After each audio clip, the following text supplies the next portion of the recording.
Good morning. Last week I was really blessed with an opportunity to spend some time with some of our middle schoolers at their Edge Night, and they played a game of Simon Says with a twist. So of course they did the normal, like Simon says touch your head, Simon says touch your nose, touch your ears. Oh, Simon didn't say. We all know the game. But it was really beautiful because then as we got into it for a while and the kids are laughing and they're enjoying it, all of a sudden it said, Simon says, imagine the face of Jesus. I was like, wow, that's pretty cool. And then Simon says, touch your soul. Okay, and of course you start thinking like, how do I touch my soul?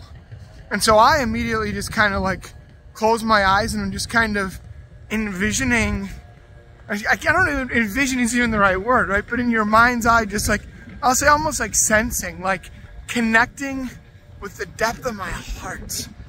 And I was like, wow, this is pretty cool. And then the next part totally caught me by surprise. Simon says, touch someone else's soul. And I opened my eyes and some of the kids are like laughing and they're like reaching out at each other and like, well, no, of course you can't reach out with your hand. But like, yeah, Simon says, touch someone else's soul. I want to actually switch it and actually say, this is a command that you're being given today. Jesus says, touch someone else's soul. And we might think like, how do we do that, right? By doing a kind act, helping somebody when they're in need, whatever it is. But on the physical realm, we can do things for people. That's great.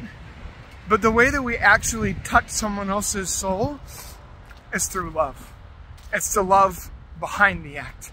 And it's the people seeing that.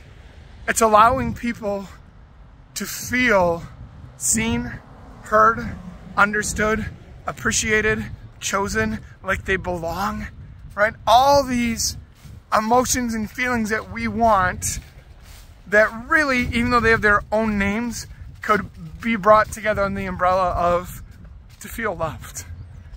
That's how we touch someone else's soul. So I'm going to say this right now. Jesus says, touch someone's soul. Make sure you do it, right? Jesus says, right? It's not just touch someone's soul. No, Jesus says, touch someone's soul. So I invite you to pray about that today. I invite you to pray about that. And also Jesus says, touch your own soul. How can you touch your soul today? How can you actually reach out and allow God to touch your soul? So 2 things for you today. Jesus says, touch your soul. What are you going to concretely do today, right? To actually plan to do today that is going to allow your own heart and soul to be connected with God.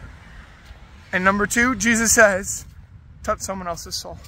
Do something today to allow someone to know that they are loved. Go out and do it. God bless you.